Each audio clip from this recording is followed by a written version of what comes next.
What's going on, my fellow dwarves? We're back in the space rig talking about driller this go around. I've done scout and gunner. We're on driller now, and just like every other video, we're gonna be going over builds for this. And none of these builds are the best build or any top of the line. They're just what I use. So just for clarification, any build is useful. Any build is good. I just want to get that off the rip immediately, but let's get into it. So first off, we're going to talk about Driller's Flamethrower. For this gun, I bring Face Melter. And the numbers for that is 11332. Let's talk about that. Also, Face Melter, it increases your damage and increases your flow rate of the gun at the cost of shorter range and decreases your tank capacity. So, not that bad. But let's talk about the reason why I take these upgrades. On tier 1, I take magazine capacity because I don't really care about the range for the flamethrower because I'm not using it for ranged attacks. So I take magazine upgrade because without the magazine size on this, your mag is only going to be 35. So otherwise, you're not going to be able to shoot for very long. And for tier 2, I go all in on damage. Just because I'm bringing this just to kill and deal a lot of single target, but it's also really good for crowd control. We'll get into that later. But if you don't like taking damage, take the heat upgrade. Because if you're going against rival presence, Face Melter's damage alone is really good. But if you're trying to deal with sentries and stuff, then take the heat upgrade, and you'll still have a lot of damage, and you'll actually be able to ignite things a lot quicker. Now for tier 3 and 4, they kind of explain themselves. I take ammo in either one because I don't care about more fire rate. I don't think that's necessary. And I don't use sticky fuel on the ground much. So the other upgrades aren't very beneficial for this, so I just take extra ammo. But on tier 5, this is where it comes down to where you get a lot of your crowd control on top of single target. Is targets explode. With Face Melter, this upgrade will be invaluable. You'll always... It's a 50-50 chance of enemies exploding, but with Face Melter, you'll mostly be shooting enemies directly rather than just the ground, like with other builds for it. So, targets explode is amazing for this. And I take it over Heat Radiance because if you're having problems with small guys surrounding you, your likelihood of setting something to explode is pretty high, and if you get surrounded like that, it only takes like 2 fuel to clear out everything near you if they explode. So, but this is built for crowd control and single target. I wouldn't bring it for dreadnoughts, but it can work for dreadnoughts and it can work for a industrial sabotage. But that covers what I use for my flamethrower. Let's move on to the cryo cannon. Now the cryo cannon, I bring Tune Cooler. Tune Cooler gives you 1 extra freezing power, I think 30% more flow rate, but at the cost of your turbine delay, so when you start shooting it's a longer delay, and your chamber refills slower, so if you overheat it or run out of chamber fuel, it takes a lot longer to refuel it. But let's talk about the numbers. For this, I'm bringing 3, 1, 2, 3, 1. Let's talk about that. On tier 1, because with this build, I'm just bringing it to freeze everything. I'm not looking to kill stuff with it. So this goes for the whole build. I'm just bringing edge to freeze rate. It'll increase your freezing power by 1. And on tier 2, I bring ammo. I don't take the edge to range or the delay just because this weapon has 10 range on its own, which is more than enough in my opinion. So edge to ammo will help you stay in the fight for longer. And on tier 3, I take increased flow rate. This will just help you freeze enemies faster, so it's quicker and you can go ahead and swap off, or for bigger enemies like oppressors. Oppressors take a while to freeze, and with extra flow rate, you'll be able to freeze them quicker. And on tier 4 is really up to you.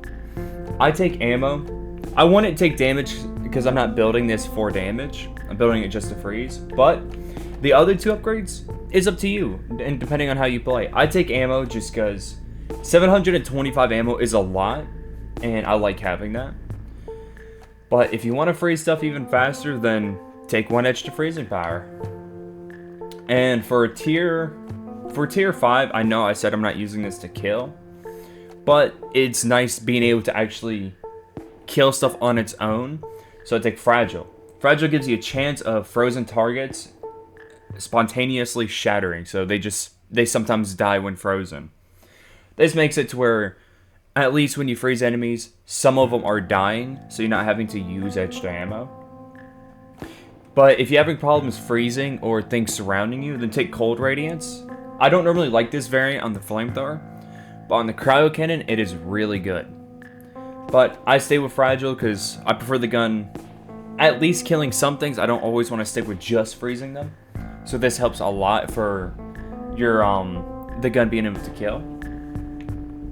But overall, this is what I use for my Cryo Cannon. I bring this for just about every type of mission. I would not bring it against a rival presence or an industrial sabotage. Cryo Cannon doesn't really do well against robots, unless you're going to build it for damage with Ice Storm.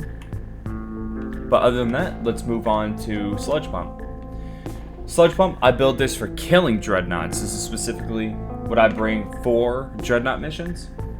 Let's talk about that. The overclock I use is Volatile Impact Mixture. This will increase your damage for normal shots, and it'll increase your damage for charge shots. So as you can see, I'm doing 48 damage per single shot, and for my charge shot damage, I'm doing 96.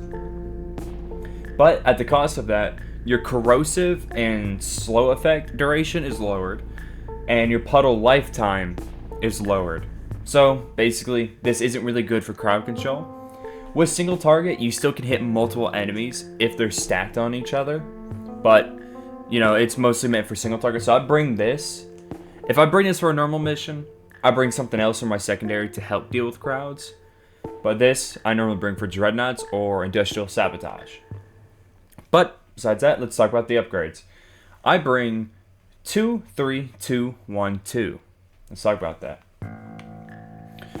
So, tier 1 is up to you, to be honest. I take higher velocity, so I can use it from a bit further and not have to worry so much about the fall of the projectile. But if you don't like having a 20 size mag, then up it to 40. Fantastic. Puddle Radius. This will help you. This wouldn't really help too much unless you plan on using the charge shots on their own. But I always take velocity. On tier 2, since I'm building this for single target, I take normal shot damage. But if you want to do more charge shot damage, you can take the charge splash damage, which will up it to 140. So you want that big burst damage. That is one that's really good. But mostly when I'm using this, I'm just spam firing it until I get down to 1 shot. Then my final shot's a charge shot. So, but that's how I normally play it for single target damage.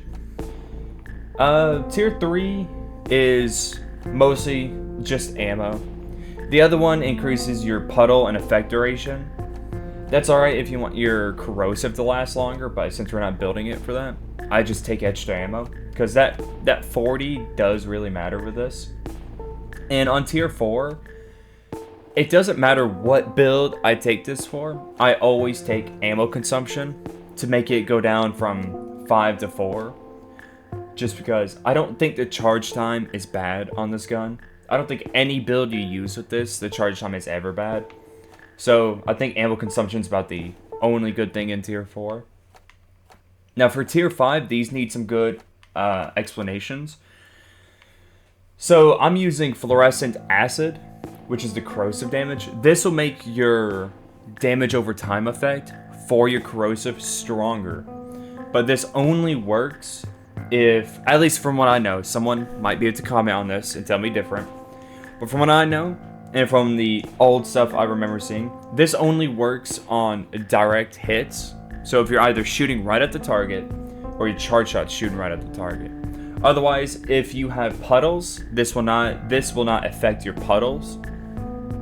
But the other upgrade will affect your puddles. So basically, fluorescent acid, I'm probably saying that wrong. The corrosive damage upgrade on tier 5 is meant for hitting targets. The protein distribution mix is meant for if you're doing a crowd control build, because this will actually slow them down. You can take this if you want, but it won't have much of an effect from the way I build this. But it's all up to you in the end. And if I am wrong about that, please tell me, because I don't remember. But this is my setup for the sludge pump. This is built for dreadnoughts, industrial sabotages, or maybe if you have an elite enemies, just overall taking down big things. But that covers Triller's primaries. Let's talk about his secondaries. The Subata. I bring full or automatic fire. Kind of explains itself. It turns the pistol into full auto and increases your fire rate. At the cost of, it has more base spread and stronger recoil, but that kind of comes with it being full auto. But let's talk about that. For me, I bring, let me say the numbers at least. For the overall upgrades, I bring 2, 1, 3, 3, 2. Let's talk about that. On tier 1, I bring magazine size. You know, just to help out with the magazine, because you'll shoot really quickly and you'll burn through your mag fast, so upping that will help you deal more damage before you have to reload. But if you have a problem with base spread, you can take the improved alignment, and that will make your base spread 0. So it's just on recoil now, so this will make it really good. But that hasn't been a problem for me using this, so magazine is what I like. Tier 2 is also up to you. Normally when I use this, I bring this specifically with the cryo cannon. So damage is not a worry for me. But if you wanted to do a lot of damage, take the damage upgrade. I take extra ammo because I bring it with the cryo cannon, so the cryo cannon freezes them, and I do bonus damage with this. But I take total ammo. And on tier 3, this one's really up to you as well.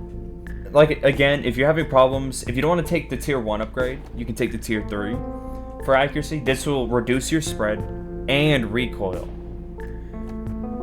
But that's not too big of a problem for me, so I take faster reload.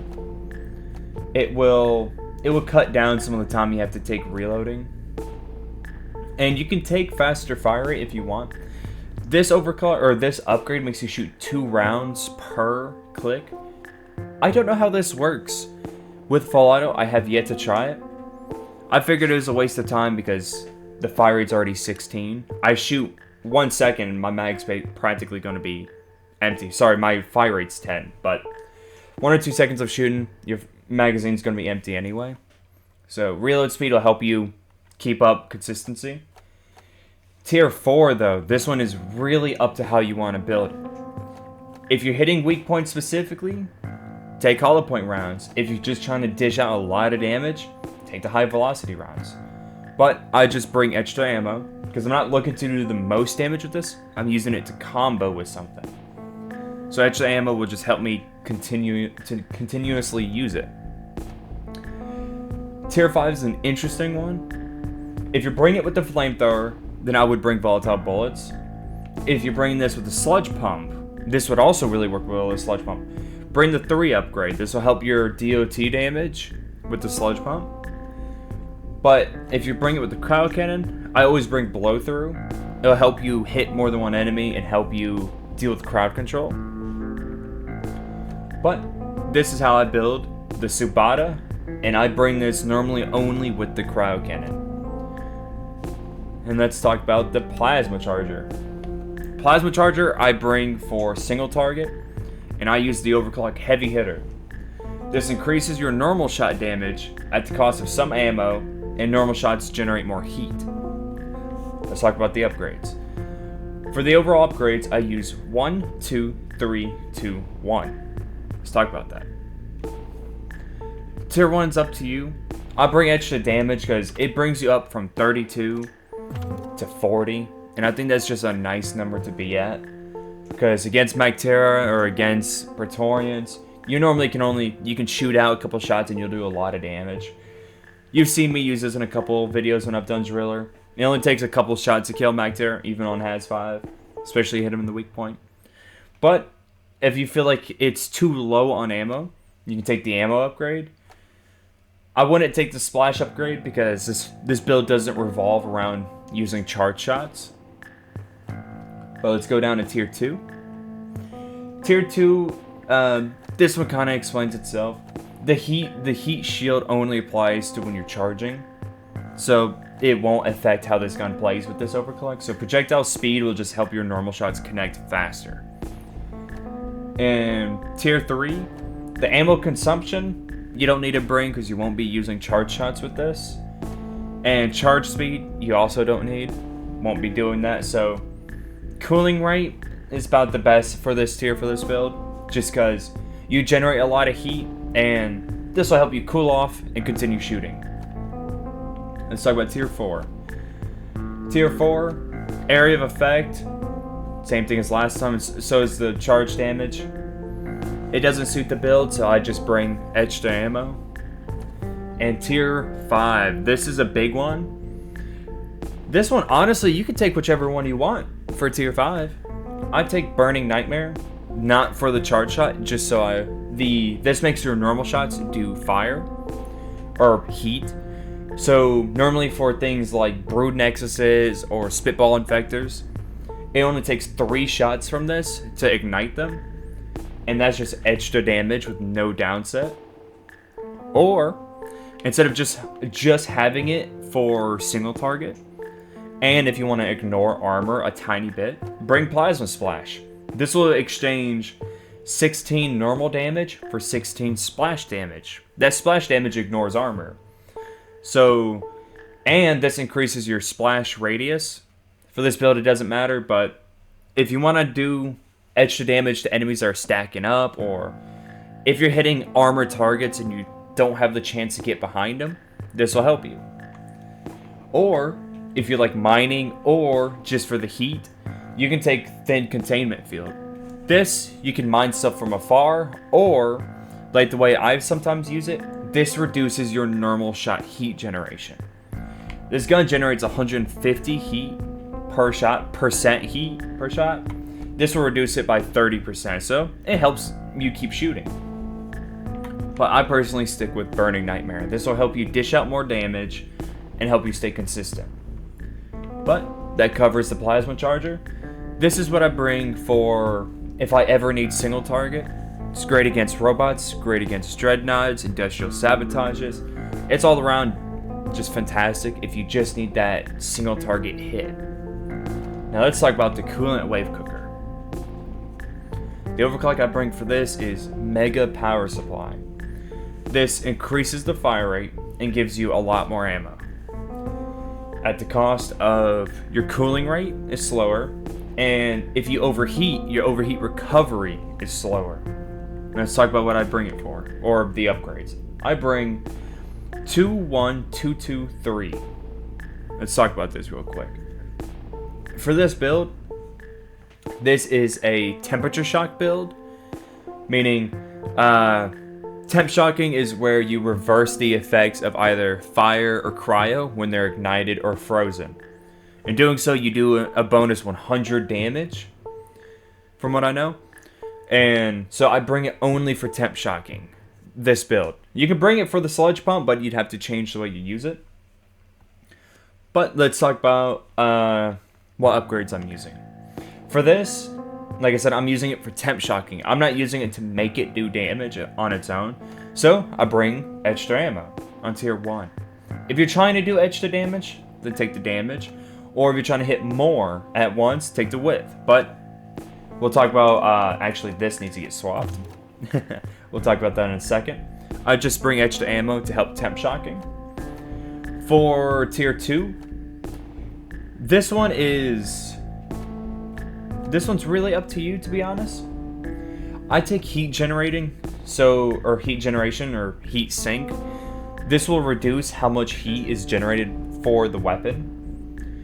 But you can take fire rate, or you can take cooling rate and overheat duration. This will reduce your overheat timer down to 2.5, and it'll make you cool faster. So it will help you if you overheat. But I prefer not producing as much heat, so I take heat sink. On tier 3, this is the main thing for temp shocking, temperature amplifier. This will cause them to heat or cool burning or frozen targets further. So this will help you with burning them, this will help you freezing them, this will just help spread it and help you overall. And this goes for either crowd cannon or the flamethrower. This will help with either one. You can take diffusion ray if you want to slow them down, but this will just overall help with those two. And for tier 4, this one is really up to you. If you are trying to deal with crowd control, temperature shocking, I would take wide lens. So if you have multiple enemies caught on fire or frozen, if you use wide lens, you can hit all those enemies at once and temp shock them. Or if you're trying to use it for single target, like on Praetorians, Oppressors, anything bigger, take the fire rate upgrade. This will make it to where you can temp shock them quicker and keep doing it. This is really good if you're using the flamethrower, because you're able to reignite enemies really quick with it. I swap between them, it's really up to you. Or, if you don't like having to do either one, remember you can always unequip and upgrade. Sometimes I've done that where I don't want either one of these. But let's talk about tier 5. For this build, I bring temp shocking. So, in order to do that, you have to bring the tier 5 3 upgrade. This will give you a 25% chance of temperature shocking. This is where the whole build is surrounded. So that 25% chance is to be able to actually temp shock something. So in order for that to work, they have to either be fully ignited on fire or be frozen. But when doing so, when you shoot them, you will temp shock them. And that does a bonus 100. So, but for other builds, you can use the other two. But in order to do this one, you have to take the 3rd upgrade. But that is what I bring for the coolant wave cooker. And just like all the other builds, I'll show you what I use. You can see my perks here. This is what I bring for the pickaxe. I take damage just like my other characters. The C4 for driller. Everyone likes to build it for damage. I don't, because I don't want to accidentally misfire and hit teammates. But I build it for full ammo and mining. Most times when I use this, I am mining. So that's why I use it. But even if I do need to use it, it does 375 damage. That's a big enough chunk on its own that you don't have to worry about doing so much damage. But you can build it for single target. This is just how I like mine. Drills. Drills, I take one down the left lane. I just take one all the way down. If I'm not taking the damage on tier 1, I would rather take the ammo. But I build it like this because ammo, mind speed, cooling, and damage, barb tips. I've learned over the time of playing driller that sometimes I like using the drills to fight. So, barb tips will help you do that. The drills have a fear behind them as well. It doesn't even tell you that it happens, but if you're using your drills in close combat, you will fear the enemy. So being able to fight back is really easy. Or if you're using it with crowd cannon, you'll do more. So that's why I use that. And for grenades, you can bring whatever you want. I normally either use HEs or impact axes. Armor's built the same as every other character. It always stays the same. But for that covers my driller. Also, if you made it this far, let me know. I might still come out with it, but let me know if you would like me to go over some builds that are not so highly required. I've got a build set just for clean overclocks that are simple, easy to do no matter what level, and you don't have to have overclocks to use them. So let me know in the comments if you would like that. But this is coming towards the end of the video.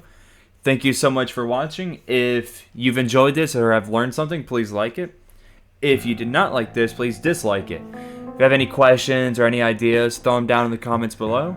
But thank you so much. Have a good day or night.